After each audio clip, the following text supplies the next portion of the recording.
Mesdames, Messieurs, bonsoir et merci de préférer la télévision nationale au sommaire de cette édition modernisation des équipements à la RTG. Ce programme en cours initié par le département de l'information va améliorer la qualité des images et du son au niveau de la grande maison. Une réunion sur les enquêtes liées à la traite des êtres humains et aux migrants disparus en mer s'est tenue au siège de la direction centrale de l'OPROGEM. L'idée, renforcer les méthodes de recherche et les capacités d'investigation. Anzéré-Corée, promotion de la culture et la créativité. Il s'agit de la 5e édition du Festival des Arts de la Forêt, une cérémonie pour la mise en valeur du riche patrimoine culturel de la région. C'est tout pour les titres. Une fois encore, bonsoir et bienvenue dans ce journal. 3e journée de l'évaluation finale 2025 à la primature. Les départements ministériels poursuivent la présentation des réformes opérées, des défis et autres actions engagées dans le cadre des contrats annuels de performance, infrastructure, transport, poste et télécommunications, habitat, pêche, commerce, petites et moyennes entreprises, enseignement supérieur, préuniversitaire et enseignement technique. Tous ont été entendus par la commission. Voici le compte-rendu signé Ousmane Bangoura. À la primature, le ministère des Infrastructures ouvre cette 3e journée avec un bilan axé sur le désenclavement et l'amélioration de la mobilité. En 2025, le département a réalisé plusieurs routes urbaines et interurbaines et finalisé des ouvrages majeurs à Conakry. Aujourd'hui à Conakry, le projet sur les 5 ponts ou des zones enclavées de Conakry, on a des ouvrages qui permettraient de lier les différents quartiers entre et aussi d'avoir des dessertes pour désengorger des carrefours et des zones complètement enclavées. Le ministère des Transports a présenté un rapport orienté vers la modernisation et la digitalisation de ses services. Nous avons eu 3 objectifs principaux. C'est d'améliorer et digitaliser le transport terrestre. Nous avons aussi digitalisé certains aspects des paiements et du suivi par rapport au secteur maritime. Et au côté aérien, nous sommes aussi en train de travailler pour améliorer le trafic aérien de la Guinée. Aujourd'hui, la modernisation de l'aéroport international d'Ahmed Sékou Touré est vue par tout le monde. Du côté du ministère des Postes, des Télécommunications et de l'économie numérique, les responsables ont insisté sur les contraintes rencontrées en 2025. Retard de décaissement et renforcement nécessaire des capacités opérationnelles. Il demeure des défis, parmi lesquels nous avons noté le retard dans le décaissement des ressources publiques. Parce que parler des activités, c'est d'accord, on est d'accord, mais encore faut-il que le département ou les services disposent des ressources suffisantes pour leur mise en œuvre. Nous avons également noté, n'est-ce pas, les questions liées au renforcement des capacités et des différents services du département. Parce que qui parle des départements d'activité, pas des hommes. Si les hommes qui les mettent en œuvre, n'est-ce pas, éprouvent des déficits en termes de capacités techniques et opérationnelles, cela pose d'énormes problèmes. Le ministère de l'Habitat a mis en avant un enjeu central, la sécurisation du foncier. Le département affirme que les litiges liés aux doubles attestations appartiennent désormais au passé, grâce à la digitalisation complète des procédures. Si vous prenez le tronçon fort autonome Palais du Peuple, vous avez vu les travaux d'envergure qui se sont engagés et nul n'est sans savoir que ça, c'est des œuvres gigantesques que l'habitat est en train de faire en charge de la voirie urbaine. Allez à Samatra, Symphonia Djobreka, vous verrez que les travaux sont en train d'être abattus là-bas et sur la route aussi de Kabilin-Kouria, la même chose est en train de se faire. Face à la commission, le ministère de la Pêche a rappelé les mesures entreprises pour réguler le secteur et soutenir les acteurs locaux. Malgré les contraintes budgétaires et logistiques, des contrats récemment validés permettent d'améliorer le fonctionnement du département. on a des difficultés en termes de moyens logistiques. C'est ça aussi, nous avons tenu compte dans notre étude diagnostique pour que les problèmes soient posés en termes de renforcement des capacités, de moyens logistiques et de moyens financiers pour que les actions concrètes retenues pour atteindre la vision de son Excellence, Monsieur le Président, par rapport à tout ce qui est souveraineté alimentaire, par rapport à la protection de notre écosystème, par rapport à la surveillance de nos eaux, soient vraiment atteints. Le ministère du Commerce a également présenté son état d'avancement. Les efforts portent sur la régulation des marchés, le contrôle des prix, la protection du consommateur et l'amélioration des circuits d'approvisionnement. Les actions que nous avons réalisées, souvent d'ordre stratégique, sont entre autres l'opérationnalisation du SIMPRI. C'est le système qui nous permet de superviser les prix sur le terrain. Il est vraiment totalement digitalisé et il nous permet d'avoir une idée de l'évolution des prix sur le marché. S'agissant du ministère des petites et moyennes entreprises, la Commission a reçu un rapport qui met l'accent sur l'accompagnement des entrepreneurs, l'accès au financement et la promotion de l'innovation locale. À date, on peut notifier des réformes et des actions majeures qui ont été menées au sein de notre département, notamment une nouveauté en Guinée, une cartographie de l'industrie appelée l'Atlas de l'industrie, l'accompagnement des PME avec le partenariat de certaines institutions financières en Guinée, des réformes qui ont été engagées au sein du département et autres. Le ministère de l'Enseignement supérieur a exposé des progrès réalisés dans les universités et institutions de recherche. Les efforts concernent la modernisation des infrastructures, l'amélioration de la qualité académique et le renforcement de la gouvernance universitaire. Nous avons en actualité les textes de l'enseignement supérieur.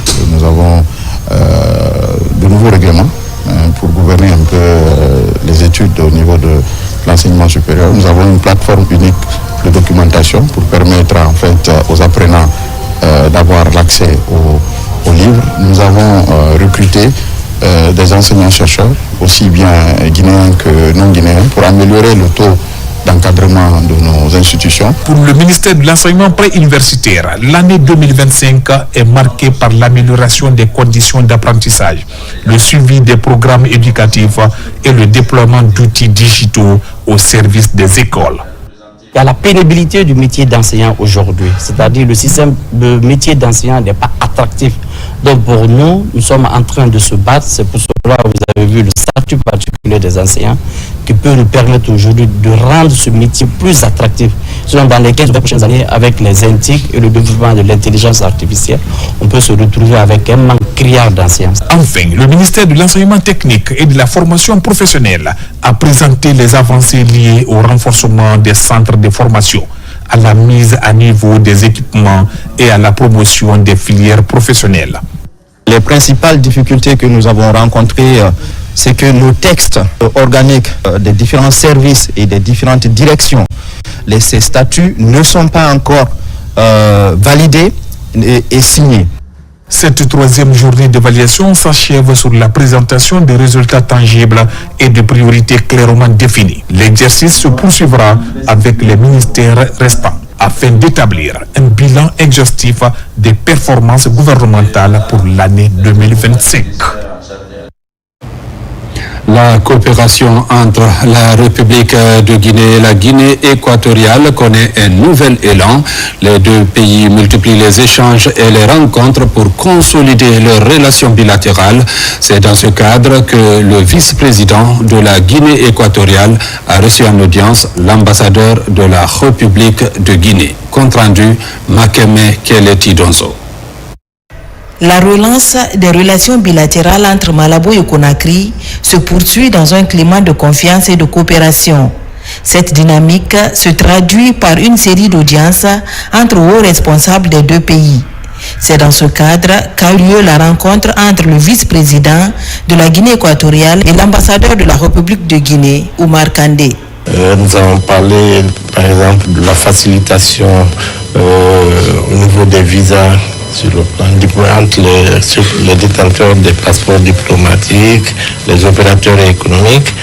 Aussi relever le niveau des échanges commerciaux entre nos deux pays, en facilitant les investissements de part et d'autre, le développement d'axes stratégiques de coopération, que ce soit dans le domaine énergétique, dans le domaine agricole, dans le domaine des ressources halieutiques, mais aussi sur le plan diplomatique. Au cours de cette audience, le vice-président Théodoro Nguema Obiang Mangué et l'ambassadeur Kandé ont réaffirmé de part et d'autre leur confiance en la capacité des deux gouvernements à renforcer et à dynamiser davantage les relations d'amitié et de partenariat entre Malabo et Conakry. Le partage d'expériences dans plusieurs domaines, le méga projet Simanou 2040, nous savons que la Guinée équatoriale a le plan stratégique 2035, donc le partage d'expériences entre nos deux États pourrait nous aider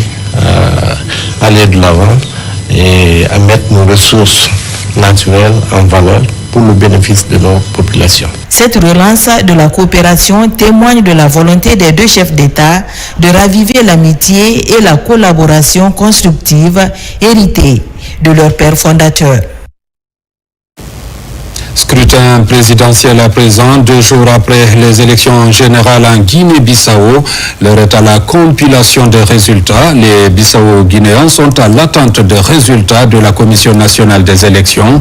En attendant, la mission d'observation de la CEDEAO a fait ce mardi une déclaration préliminaire par rapport à l'organisation de ce double scrutin. Reportage à Bissau, Adama Mohamed Keita, Mohamed Touré. En Guinée-Bissau, les missions d'observation de la CEDEAO ont publié leur rapport préliminaire après le déroulement des élections générales. La délégation sous-régionale présente dans plusieurs bureaux de vote salue d'abord le climat globalement calme et ordonné dans lequel les électeurs se sont rendus aux urnes. Deuxième point important de la déclaration, la CEDEAO souligne la bonne organisation du personnel électoral avec du matériel disponible et des procédures respectées dans la majorité des centres visités. Cependant, la mission rappelle la nécessité pour les acteurs politiques de maintenir un dialogue constructif afin de garantir la stabilité et la transparence pour la suite du processus. La mission a observé avec intérêt le déroulement du scrutin, tant à Bissau, la capitale, qu'à l'intérieur du pays. Dans cette déclaration préliminaire, la mission d'observation affirme que le processus a été transparent, de l'ouverture des bureaux de vote jusqu'à la clôture. Les petits manquements observés ne sont pas de nature à entacher la régularité du vote, qui s'est déroulé dans un climat démocratique apaisé. Nous saluons la maturité du peuple de Guinée-Bissau. Enfin, la CEDEAO affirme qu'elle poursuivra son suivi jusqu'à la publication des résultats définitifs et continuera d'accompagner la Guinée-Bissau dans le renforcement de sa démocratie. Élection présidentielle toujours, les préparatifs vont bon train pour aboutir à une élection inclusive et acceptée de tous en Guinée. Sur le plan de l'organisation, la Direction générale des élections DGE a lancé ce matin pour 2 jours la formation des acteurs électoraux sur le processus et les nouvelles dispositions relatives au vote et les opérations électorales. Reportage Amadou Touré, Abdul Razak Souma. Les préparatifs de l'élection présidentielle du 28 décembre 2025 s'accélèrent. À 34 jours du scrutin, la Direction générale des élections DGE lance cette formation sur les opérations électorales et la gestion de la logistique. La démarche vise à faire une mise à niveau de ces cadres sur le processus et les nouvelles dispositions relatives au vote et les opérations électorale. Nous sommes dans l'organisation d'une élection majeure qui est l'élection présidentielle. Donc il était important pour nous d'avoir cette formation avec l'ensemble des directeurs régionaux, préfectoraux, les préfectoraux qui vont relier la formation avec les chefs de services communaux afin d'encore davantage professionnaliser notre travail sur le terrain. Au-delà de cet aspect fondamental, cette session vise également à faire une présentation globale du matériel électoral spécifique à l'élection présidentielle du 28 décembre 2025.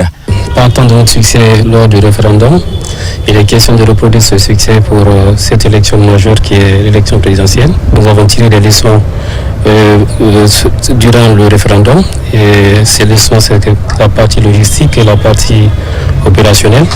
Donc c'est ce qui fait l'objet un peu de cet atelier-là.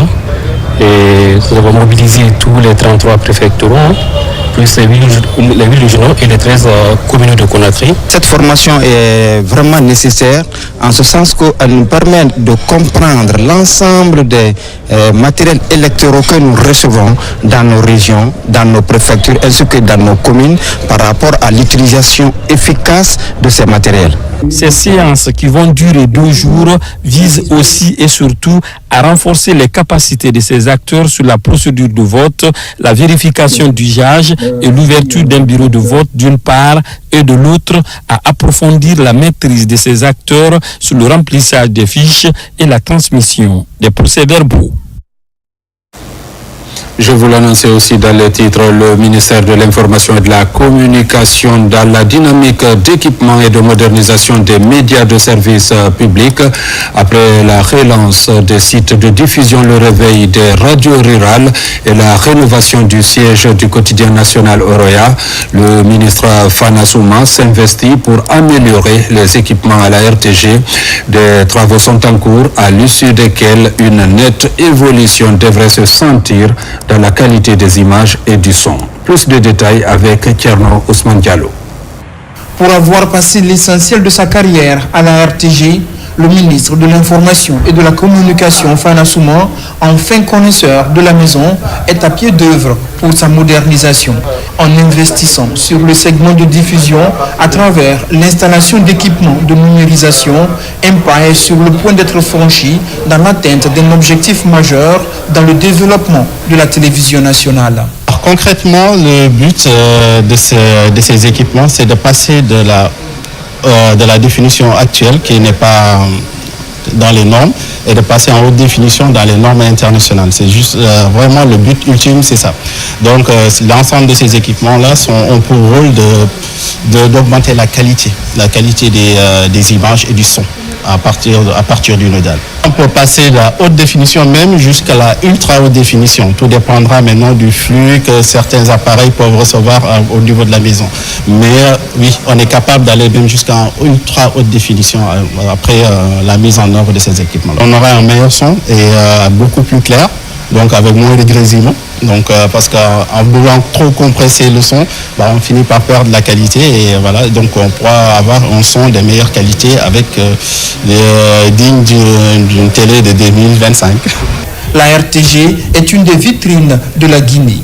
Le ministère de l'Information et de la Communication, dans son plan d'action, accorde une attention particulière à ce média. Alors que s'annonce la campagne pour la présidentielle, elle est au cœur du dispositif d'information et de sensibilisation pour une élection apaisée et réussie. Les actions initiées par le département de l'information et de la communication visent ainsi à rendre la télévision nationale plus compétitive avec des images de meilleure qualité attendues à l'issue du travail technique en cours. Également, à la radiodiffusion nationale, le ministre Fana Souma a visité les nouveaux studios dont les travaux ont été financés par le ministère et équipés d'appareils de dernière génération. Pour l'utilisation efficace de l'ensemble des nouveaux équipements, le ministre annonce une série de formations des techniciens. Dans le but d'améliorer le contenu des programmes de la RTG toujours, la radio-télévision guinéenne, avec la collaboration de l'Association pour la lutte contre l'ignorance en Afrique, ont organisé une formation en cours. Cet atelier de formation aussi important a connu une participation d'une quinzaine de journalistes. Sona Sagno, Marie Kumbasovogi. La radio-télévision guinéenne est depuis quelque temps engagée dans une dynamique de qualification de son personnel. Au cours de cette rencontre de remise à niveau des journalistes des langues nationales et la correspondante de la RFI Mandenka sont les principaux concernés. La démarche vise à outiller ces journalistes par le biais de l'alphabet Nko. Vraiment, ce qu'on a suivi ici aujourd'hui, nous sommes très ravis. Et on remercie le ministre et la directrice. On a demandé qu'ils nous accordent encore des séances de formation parce qu'il y a quelques-uns parmi nous, c'est la première fois de suivre une formation en cours. Mais vraiment, c'est intéressant. Cette formation, c'est une belle initiative de regrouper tous les journalistes qui parlent les langues nationales afin de perfectionner ces journalistes dans l'oralité, dans l'écrit. Je pense que c'est une bonne initiative qu'il faut pérenniser afin que nos langues soient valorisées à l'échelle nationale et internationale. La principale thématique est la maîtrise de l'orthographe standard du malinké. L'initiative est portée par l'Association pour la lutte contre l'ignorance en Afrique en partenariat avec la Direction générale de la RTG. Nous avons vu les termes administratifs, à commencer par la structure administrative même, à commencer aussi par, n'est-ce pas, le nom des départements ministériels, les termes techniques comme l'Assemblée nationale, comme la présidence, comme la primature. Nous pensons que cela va beaucoup améliorer leurs prestations dans la communication avec le bas peuple. Cette formation qui rentre dans le registre du perfectionnement des journalistes afin qu'ils améliorent le contenu des programmes tout en respectant l'éthique et la déontologie du métier de journaliste. À présent, parlons de cet espace d'échange initié par les autorités du ministère de l'Agriculture pour présenter des enjeux et opportunités du secteur agricole, un tour d'horizon des actes posés et des défis qui restent à relever pour répondre aux attentes des producteurs. Fodé Camara. Réputée pour ses jugements miniers, la République de Guinée est aussi une terre d'opportunités dans le domaine agricole. Un riche potentiel que les autorités du CNRD continuent à valoriser par la mise en œuvre d'un programme d'accompagnement de la production à la transformation, en passant par la prise en compte des questions d'aménagement et de l'accès au financement. Un autre élément qu'on souhaiterait vraiment améliorer, c'est l'accès au financement qui s'est beaucoup accru ces dernières années, grâce encore une fois à la volonté du chef de l'État, mais qui reste encore bien en deçà de la demande au niveau des agriculteurs, des organisations paysannes. Nous travaillons donc à vraiment restructurer le FODA, le renforcer avec mon collègue, le ministre des Finances qui est là, afin d'en faire une arme de financement importante pour le secteur agricole. Nos attentes, c'est effectivement la mise en œuvre effective des différentes feuilles de route qui ont déjà été élaborées. C'est la mise en œuvre des cadres d'intervention du programme Semanu 2040 qui place l'agriculture au premier pilier. C'est vraiment saisir cette opportunité pour résoudre enfin les difficultés qui assaillent le monde rural depuis plus de 60 ans. Les directeurs sectoriels se sont relayés pour présenter au grand public les réformes engagées et les résultats enregistrés, notamment au niveau de la mécanisation, du labour et de la récolte. Aujourd'hui, la Sodikoda, c'est 29 centres de prestations agricoles qui se trouvent partout en Guinée. La Sodikoda, cette année, c'est 21 000 terres labourées. Par rapport à l'année dernière, nous étions à 18 000. Aujourd'hui, la Sodikoda, c'est 11 000 hectares de riz moissonnés cette année. L'année dernière, sur toute l'année dernière, nous étions à 9 000. Ça vous dit l'impact direct de l'appui du gouvernement sous l'égide du président de la République, Mamadi Doumbouya. Au niveau des sociétés publiques, comme la société cotonnière de Cancan et la société guinéenne de Palmier a eu les DVA, un programme de relance est amorcé. Comme Madame la ministre personnellement l'a annoncé, aujourd'hui nous sommes en pleine phase de relance et de modernisation de la SOGIPA. Donc les innovations pour le moment, c'est la biométrie de l'effectif du personnel, c'est la finalisation d'une nouvelle usine de 6 tonnes heure pour augmenter la capacité de production et naturellement augmenter les revenus de la SOGIPA et puis mettre en place de nouveaux outils de gestion. Cette présentation coïncide aussi avec les 100 jours de Mariama Siré Sylla à la tête du ministère de l'Agriculture. Là-dessus, en plus des efforts de mobilisation des financements, le chantier de la digitalisation est ouvert avec la création de 2 nouvelles directions, la direction de la transformation et de l'innovation et le guichet unique de l'agriculture. Un guichet unique pour faciliter la commande d'intrants et d'autres interactions de professionnalisation du secteur agricole. Agriculture toujours entre mauvaise récolte et traitement inadéquat. Le café et le cacao guinéen peinent à franchir les frontières. Une rencontre entre l'ONCQ et les acteurs vient de se tenir en Zérékoré. L'entité veut inverser la tendance et remettre la qualité au cœur de la filière. Reportage Maïmouna Beladialo. À l'Office national de contrôle de qualité, l'ONCQ, la promotion de la qualité des produits agricoles reste une priorité. L'ONCQ, organe chargé de réglementer les produits alimentaires et non alimentaires depuis la production jusqu'à l'exportation, renforce son accompagnement auprès des acteurs de la filière café-cacao.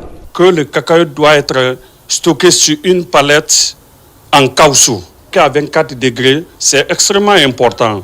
Là, il ne sera pas trop sec et il ne sera pas trop humide. On peut comprendre aussi à partir des producteurs, parce qu'il n'est pas sans savoir que l'humidité compte beaucoup sur la qualité du cacao. Lorsque le cacao est dans les sacs en gîte, il les respire. Nous sommes là-dessus. On est en train de mener des démarches par rapport à ça pour que vraiment, à partir des producteurs, qu'on ait les sacs en gîte jusqu'au niveau de l'exportation. Selon l'ONCQ, l'objectif est d'assister l'ensemble de la chaîne, producteurs, pisteurs, acheteurs et exportateurs. La qualité du café, elle aussi, dépend fortement du respect des bonnes pratiques.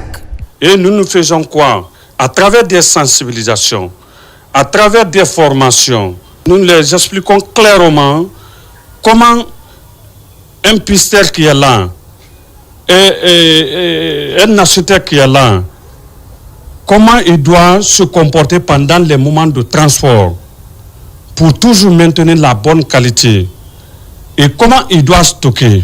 Ça fait maintenant plus que 3 ans on n'a pas pu exporter le café sur le marché international.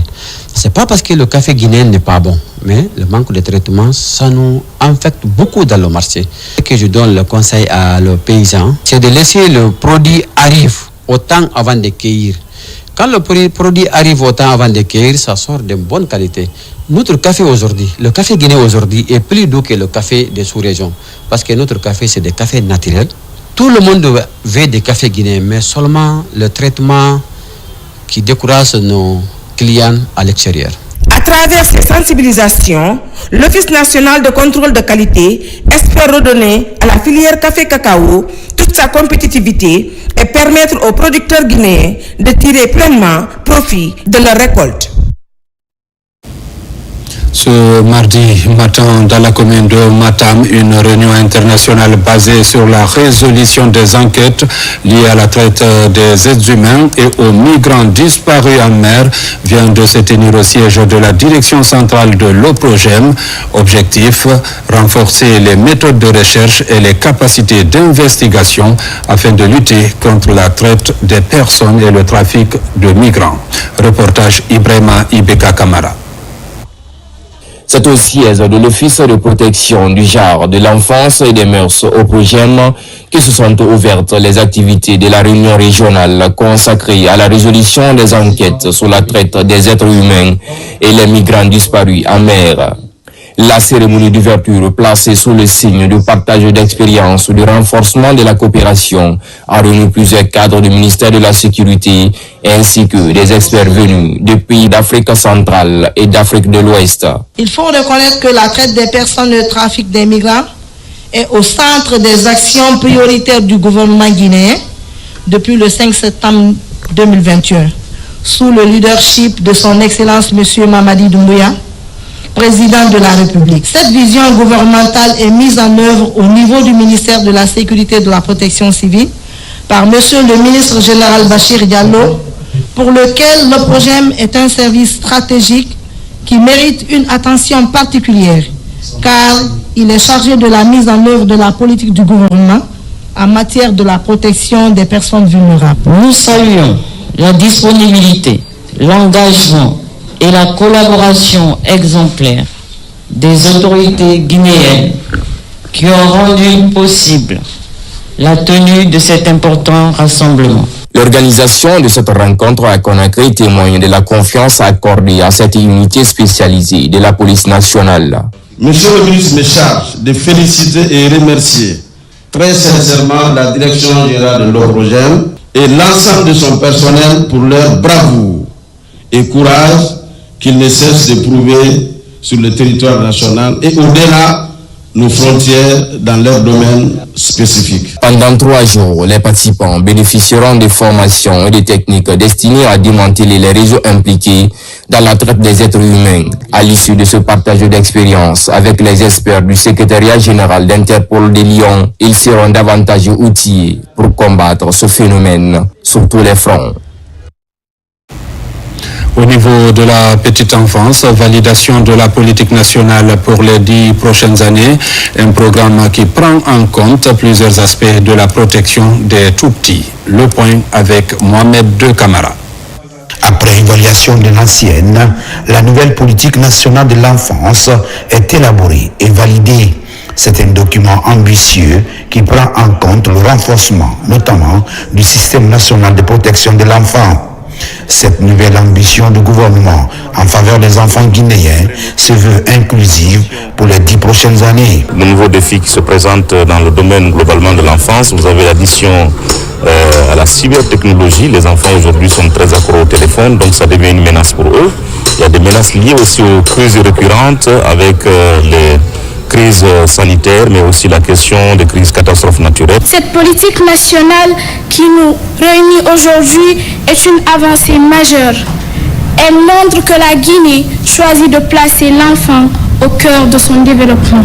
Espoir ensuite que ce test ne reste pas qu'un document, que dans chaque village, chaque école, chaque foyer, cette politique devienne une réalité. La nouvelle politique nationale de l'enfance, qui va orienter toutes les interventions dans le domaine de l'enfance, a connu un appui des partenaires du gouvernement, notamment dans son élaboration. Ça a été techniquement validé donc, par l'ensemble des acteurs de la protection de l'enfance. En tout cas, nous, cet engagement témoigne de l'importance de la collaboration entre Terre des Hommes et le ministère de la promotion féminine, de l'enfance et des personnes vulnérables pour bâtir un avenir meilleur pour tous les enfants de la Guinée. L'ambition affichée de nouvelles autorités pour le Simandou 2040, dans lequel programme il y a également le volet bien-être qui concerne principalement aussi les femmes et les enfants. Il était temps que le gouvernement, le ministère, se positionne sur comment il peut capitaliser cet élan-là en faveur des enfants. Le cycle de vie de la nouvelle politique est de 10 ans. Elle s'étale de l'année 2025 à 2035. Amamou, face aux conséquences des mutilations génitales féminines sur la santé des filles, 300 familles modèles ont déclaré abandonner ces pratiques pour devenir des gardiens de changement, des ambassadeurs actifs de cet engagement visant la protection de cette couche vulnérable dans notre pays. Reportage Mamadou Patebaldé. Les familles modèles de la région de Bamon s'engagent à protéger les droits des femmes et des jeunes filles contre les pratiques des MGF et mariage d'enfants qui ont des conséquences graves sur leur santé et leur plein épanouissement. Mon engagement déjà, je l'ai signé aujourd'hui. Je me suis dit que je ne vais plus le faire dans ma famille et je m'engage aussi en tant que présidente de l'association des femmes à sensibiliser des familles aussi pour que vraiment le quota, pour que ce soit 100%. Dans le but d'apprécier leur engagement, les 300 familles ont déclaré publiquement l'abandon des MGF et les mariages d'enfants grâce à la sensibilisation faite par les 30 familles modèles identifiées qui ont mené des activités de sensibilisation et de plaidoyer dans ces collectivités. Et nous allons travailler progressivement avec ces familles afin de continuer à toucher plus de familles, que les populations acceptent l'abandon de ces mutilations génitales féminines dans nos communautés. Initié par l'IST de Télécom en partenariat avec l'inspection régionale de la promotion féminine sur le financement de l'INFPE, ces activités ont été menées sur le terrain par l'ONG Maison Mère qui se bat pour éradiquer ces pratiques. La déclaration d'abandon que nous célébrons aujourd'hui est une étape décisive, mais non une fin en soi. Elle doit être suivie d'actions concrètes, continues et concertées, en éduquant les filles, en responsabilisant les garçons, en soutenant les familles et en pérennisant les acquis du programme des familles modèles. Partout dans les 10 collectivités de la région de Mamou, les mêmes messages d'adhésion à l'idée des femmes ont été expliqués pour le bien-être des femmes et des jeunes filles. Formation et sensibilisation à Farana des usagers de la route. Il s'agit de la Semaine nationale de la sécurité routière, une série d'activités organisées par le ministère des Transports à travers l'Agence guinéenne de la sécurité routière. L'objectif principal est de faire réduire de manière significative les accidents de la route. Reportage Ibrahim Aoulem Fofana. À Farana, l'équipe de l'Agence guinéenne de la sécurité routière à Guizère échange avec les citoyens et les acteurs impliqués dans la gestion de la sécurité routière. C'est la 4e édition de l'événement intitulé Sénazer avec pour thème Stop aux accidents, la sécurité routière, une priorité nationale. Nous sommes à Farana pour dérouler les activités de la Semaine nationale de la sécurité routière. Une semaine dédiée à la sensibilisation, à la formation des usagers de la route en général, mais plus particulièrement les conducteurs d'engins. L'accident constitue un des fléaux. Au-delà des maladies, c'est l'une des causes de mortalité aujourd'hui sur notre territoire. Prendre des dispositions afin que cela soit freiné, je pense que c'est un mouvement de soulagement. À la célébration de cette 4e édition, les acteurs locaux spécialistes et les autorités à tous les niveaux entendent fédérer les efforts pour lutter contre l'insécurité routière sur toutes ses formes. Ici, des panels, des campagnes d'information, de formation et de sensibilisation des usagers de la route sur le respect de bonne conduite seront organisés durant une semaine. Beaucoup de choses se passent sur la route comme désastres qui sont dus à l'ignorance. Ils n'ont aucune formation. Quand vous parlez à ces usagers, surtout les taxis-motos, du permis de conduire, ils vous diront que si ça existe. Ils ne savent pas que le permis, c'est par catégorie de véhicules. Il nous a appelé pour venir nous former comment éviter les accidents, comment on doit conduire la moto. Les gens devaient porter les casques, les peurs fermés, les deux rétroviseurs. Conduire aussi la moto, ça trouverait que tu n'as pas pris l'alcool. Cette semaine nationale de la sécurité routière Sénazer a pour vocation d'amener tout le monde à s'impliquer dans la sensibilisation afin que les risques d'accident de la route et les tracasseries soient réduits de façon significative dans cette ville. À Conakry, la dynamique de la refondation s'intensifie. Ce week-end, les ambassadeurs de la refondation ont pris place dans les quartiers de la Bellevue, Bianzin et Yimbaya, prêts à porter la voix des réformes et à mobiliser les populations pour soutenir le chef de l'État. Reportage Sona Sagnon. L'initiative des ambassadeurs de la refondation franchit une nouvelle étape. Ce week-end, ces représentants ont été officiellement installés dans plusieurs quartiers stratégiques de la capitale. La cérémonie est marquée par une forte mobilisation communautaire et un appel à poursuivre les efforts engagés par le chef de l'État. Notre pays, depuis le 5 septembre 2021, nous avons connu assez de mutations. On parle des ambassadeurs de la refondation aujourd'hui. Nous avons un rôle très important et un rôle crucial à jouer. Nous sommes un instrument du directoire de campagne qui est dirigé par M. Amadou Ouriba. Si M. le Président Mamadi Doumbouya lui a porté confiance pour guider justement sa campagne électorale, cela démontre à suffisance que chacun de nous doit s'aligner derrière ses orientations. C'est pour ça je tiens à préciser que les ambassadeurs de la refondation que nous sommes, que vous êtes, nous sommes un instrument d'abord du directoire de campagne, mais aussi un instrument après les élections. Les équipes déployées ont pour mission de rapprocher les actions de la refondation des populations, de recueillir leurs préoccupations et de renforcer la communication autour des réformes conduites par les autorités. Nous ferons tout le monde possible pour que ce qu'on vient de commencer continue. Nous ferons encore l'impossible pour conscientiser la jeunesse de la Bellevue, leur dire l'avantage de la refondation. Ambassadeurs de la refondation, depuis 2021, On sent que Mamadi Doumbouya, étant jeune, il a été quelqu'un de très spécial. On voit beaucoup de changements dans tous les domaines. Les responsables du programme annoncent déjà l'extension de l'initiative à d'autres quartiers de Conakry et à l'intérieur du pays. Et puis l'intégration de l'éducation environnementale dans les programmes scolaires. La problématique est au centre d'une séance de renforcement de capacité des chefs d'établissement scolaire à Zérékoré face au système éducatif et faire du système éducatif guinéen un outil essentiel face aux défis climatiques. C'est la motivation de l'ONG Guinée Écologie à travers cette initiative baptisée Éco-Citoyenneté. Compte rendu, Mamadou Alpha Baldé, lancé Kamisoko. Face aux effets des actions anthropiques, la résilience des communautés à tous les niveaux s'avère indispensable. Poumon écologique du pays, la Guinée forestière intègre une nouvelle dynamique dans la promotion de l'éco-citoyenneté. Désormais, les chefs d'établissements scolaires sont pleinement impliqués dans le processus. Ici, leurs connaissances sont renforcées dans plusieurs domaines en lien avec l'écologie et le développement durable.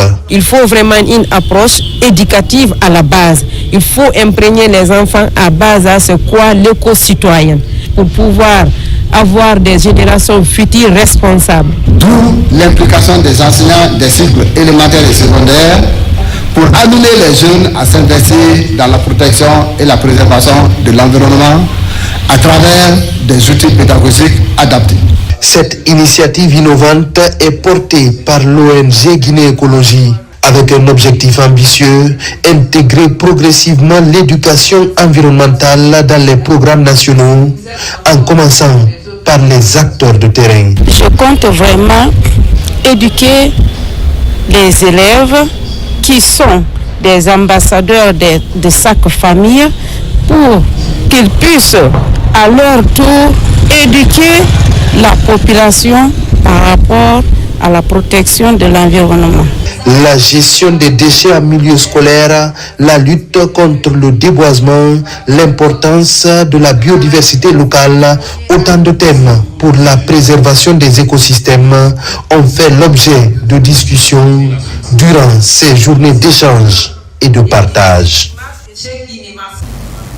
Pour la 4e année consécutive, au compte de son programme Tutorat Bac, l'ONG Entreprendre Ensemble a organisé son concours de sélection des élèves candidats au baccalauréat unique. Plus de 200 élèves ont rivalisé leur talent pour accéder à ce programme de révision gratuit pour 6 mois avant le baccalauréat unique. Reportage Sah Martin Fansinaduno, Kandesila. À travers un test de sélection, l'ONG Entreprendre Ensemble apporte une réponse concrète aux défis de l'éducation en Guinée. Cette initiative Tutorat Bac, désormais à sa 4e édition, contribue à préparer des candidats plus solides, plus confiants et mieux armés pour aborder le baccalauréat unique. C'est pourquoi nous avons organisé le concours Tutorat Bac qui a pour mission de renforcer les compétences des jeunes élèves en fin d'études dans les filières scientifiques et technologiques.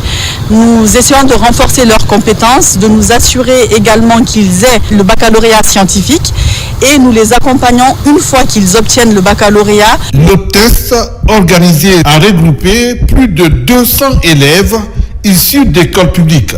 Il a porté sur les matières phares du baccalauréat, notamment les mathématiques, le français, la philosophie, les sciences expérimentales, l'histoire et la géographie, selon les séries. Je remarque déjà cette année avec, l'ONG, j'ai vu il y a des innovations. Déjà venir dans cette salle-là et encore programmer un peu tôt déjà. D'habitude, on le faisait, je crois, à 3 mois. Mais cette fois-ci, ils ont relancé ça jusqu'à 6 mois. Je pense que ça, c'est déjà un atout, un acquis. Ces tests de sélection visent à identifier les candidats les mieux préparés au bac, à détecter les insuffisances, afin d'orienter les élèves dans leur révision, à offrir des sessions de renforcement aux élèves méritants et accompagner les jeunes dans un parcours d'excellence, notamment par le programme Tutorat Bac et des séances de coaching. Je me suis préparée parce que ce n'est pas ma première fois de participer à cette évaluation, donc je donne le meilleur de moi. Au fil des années, jusqu'à cette 4e édition, l'ONG Entreprendre Ensemble, à travers son programme Tutorat Bac, a montré son efficacité. De nombreux lauréats du bac ont témoigné de l'importance de ces tests dans leur réussite. À Conakry, la 5e édition de TEDx Bambeto a mobilisé plusieurs acteurs publics, privés et structures de jeunesse. Ce rendez-vous annuel vise à cultiver l'esprit entrepreneurial et patriotique, un espace d'échange d'idées pour renforcer la confiance en soi chez les jeunes du pays afin d'œuvrer efficacement pour la croissance économique. Reportage Aboubakar Diaby, Mamadi Sangaré, Morlaï Souma. C'est la 5e édition de TEDx Bambeto. L'événement se tient ici à Conakry pour projeter les idées transformatrices. Pour cette année, le thème retenu est au-delà de nos limites.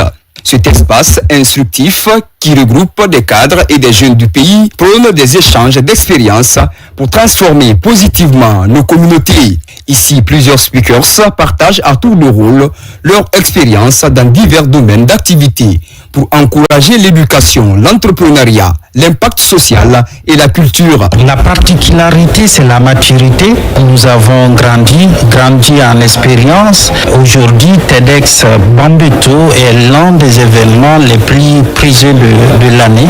Et c'est un événement qui met en avant les idées, encore une fois, qui changent le monde. Mon intervention a vraiment porté sur et si nos limites étaient nos forces, sur comment accepter les limites, comment prendre conscience et puis comment les transformer en repères et en boussole. Cette initiative consiste à promouvoir les leaders et les idées pour changer la mentalité de la jeunesse. Elle offre également des opportunités aux jeunes Guinéens pour se construire afin de booster le développement socio-économique du pays. C'est vraiment un événement où quand tu viens, tu ressors éduqué, tu ressors édifié, tu ressors en mode « Ah waouh, aujourd'hui j'ai vraiment appris des choses ». Ce qu'on attend en fait de cet événement, c'est qu'il inspire. C'est qu'il inspire la jeunesse et qu'il donne des idées parce que comme le thème de cette 5e édition, c'est au-delà des limites, c'est de montrer en fait à différents participants que la limite en fait, elle n'existe pas. TEDx Bambeto est une plateforme qui continue d'inspirer de nombreux jeunes. Cette tribune constitue une marge de manœuvre pour se faire une place dans la société afin d'être un modèle de réussite dans le monde des affaires. Et puis, ces décrets qui viennent de nous parvenir, décret de 2025-0221 PRG SGG portant promulgation de la loi organique LO 2025-036 CNT portant attribution, composition, organisation et fonctionnement de la Cour constitutionnelle. Le président de la République, vu la Constitution, vu l'avis consultatif numéro 31 de la Cour suprême en date du 25 novembre 2025, décrète, article 1er, est promulguée la loi organique LO 2025-036 CNT portant attribution, composition, organisation et fonctionnement de la Cour constitutionnelle. Article 2. Le présent décret, qui abroge toute disposition antérieure contraire, prend effet à compter de la date de sa signature et sera enregistré et publié au journal officiel de la République. Conakry, le 25 novembre 2025, signé Général Mamadi Doumbouya.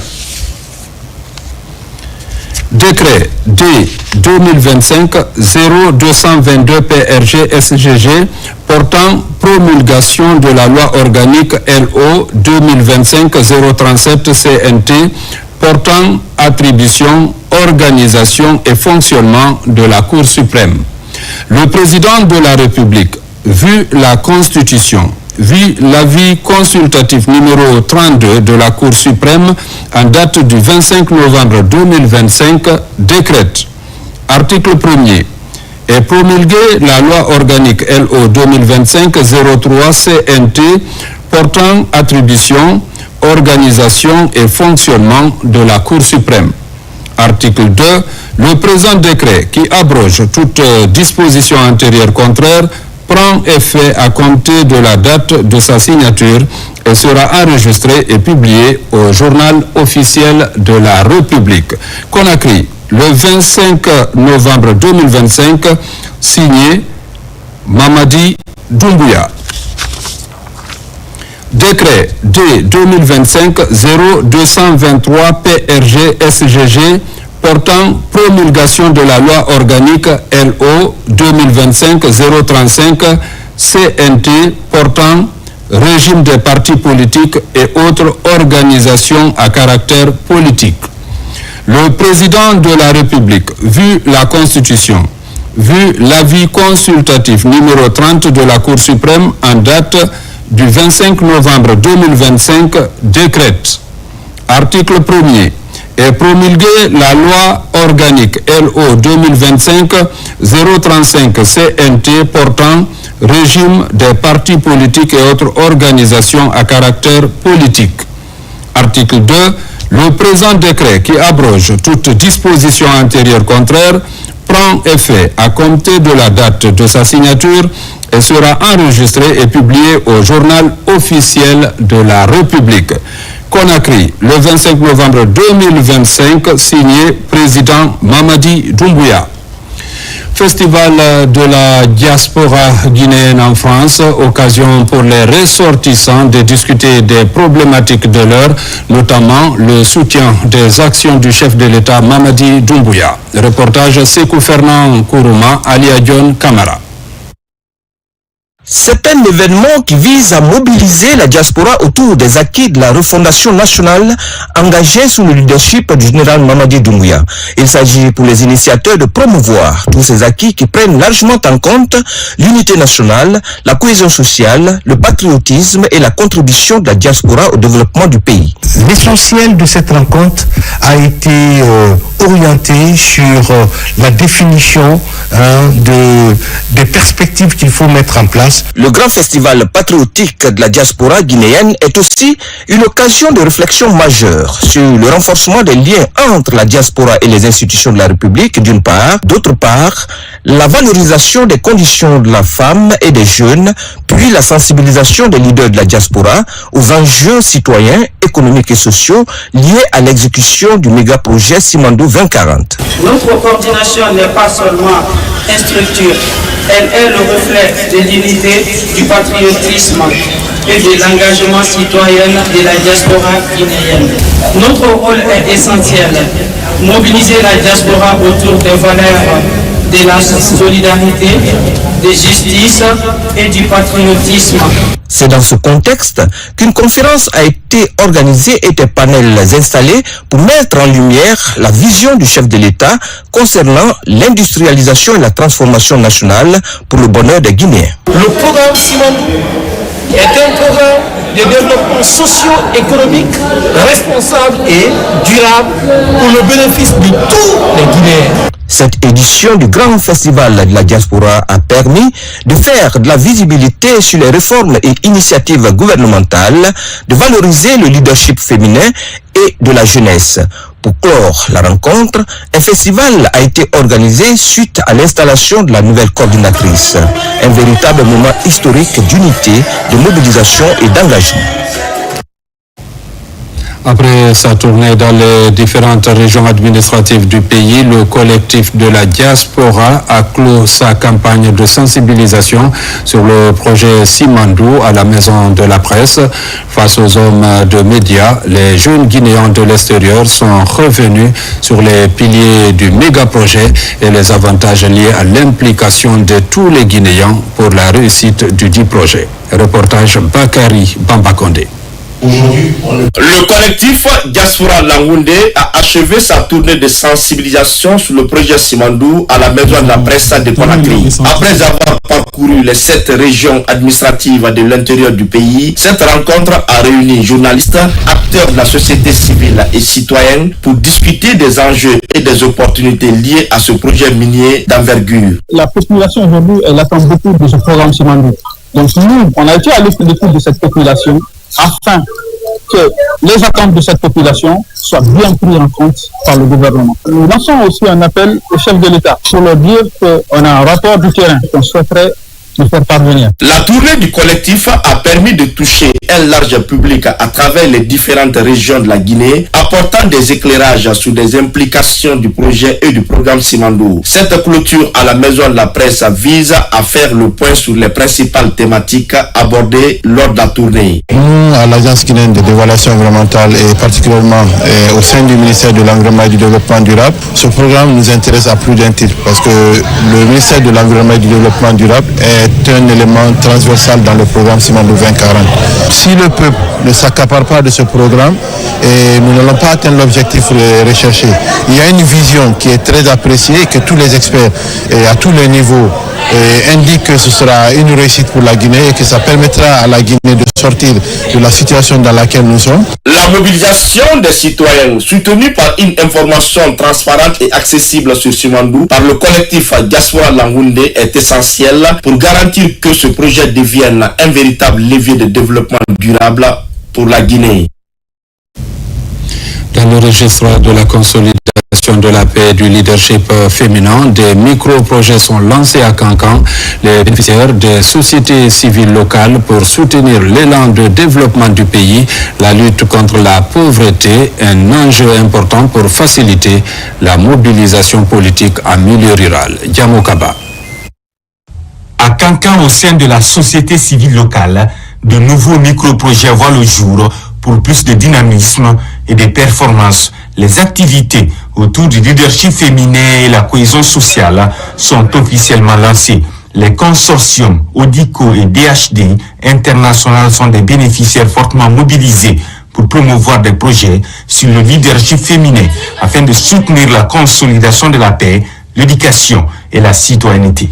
Ces projets que nous lançons aujourd'hui vont toucher le cœur de nos communautés pour répondre de façon concrète aux défis liés à la gouvernance locale, à la paix, à la cohésion sociale, à l'inclusion des femmes, des jeunes et des personnes vivant avec un handicap. Ces projets d'une valeur cumulée de 100 000 euros visent à renforcer le leadership féminin, la culture de la paix, de la citoyenneté responsable et de la cohésion sociale. Sur le terrain, ces projets portés par les organisations de la société civile vont durer 8 mois pour ODICO et 6 mois pour DHD. Ils sont mis en œuvre par le consortium catholique Relief Service, Rajdi et Enfants du Globe. Ces projets que nous allons implémenter dans la région de Kankan, à coup sûr, nous permettront d'atteindre toutes les couches dans les communautés que nous avons ciblées, à savoir les femmes, les jeunes. Au finish, Socidi va renforcer le rôle des acteurs pour une démocratie participative sur le chemin du développement local et du vivre ensemble en Guinée. En Zérekoré, l'université a vibré au rythme de la culture et de la créativité sous le patronage du ministre Félix Lama. La 5e édition du Festival des Arts de la Forêt a été officiellement lancée. Un rendez-vous qui rassemble autorités, artistes et jeunes talents autour de la mise en valeur du riche patrimoine culturel de la région forestière. Compte rendu Mohamed Salioupaï. L'université de Zérekoré a servi de cadre au lancement de la 5e édition du Festival des Arts de la Forêt. La cérémonie a réuni plusieurs hauts cadres, des représentants d'institutions ainsi que les autorités locales. Nous avons assisté à un engouement, à l'enthousiasme des étudiants et ça a été pour moi une opportunité de parler de l'activité de la SOGIPA, notamment l'agro-industrie, de partager notre expérience avec les étudiants et en tout cas de prendre l'engagement par écrit d'offrir une dizaine de places à l'université de Zérekoré en termes de stages sur l'année 2026. Aujourd'hui, la FAF qui est organisée ici doit être pérennisée sur les sites internet, sur les plateformes. Donc les jeunes en s'intéressant au numérique aujourd'hui peuvent vraiment tirer profit et être leur propre employeur. Ils ne vont plus attendre l'État. Pour cette édition 2025, les organisateurs ont élargi le programme en intégrant des panels thématiques. Parmi eux, les conflits récurrents entre agriculteurs et éleveurs, le rôle de l'intelligence artificielle dans la création artistique et les opportunités d'entrepreneuriat pour les étudiants. Le festival de la forêt a 3 objectifs. Le premier objectif, c'est de faire la Guinée forestière un carrefour musical, mais aussi également faire en sorte que nos valeurs ancestrales qui sont en train de perdre de valeur ou qui sont en train d'être mises en oubliette, qu'on puisse les réveiller pour que les générations futures que nous sommes ou après nous sachent que nous avons une identité à laquelle nous appartenons. Avec cette 5e édition, le Festival des Arts de la Forêt s'affirme comme un levier de cohésion, de formation et de promotion culturelle, avec l'ambition d'inspirer une nouvelle génération d'artistes et de créateurs de la région forestière. Mesdames, Messieurs, c'est la fin de cette édition. Merci de l'avoir suivi et bonne suite de programme sur la RTG.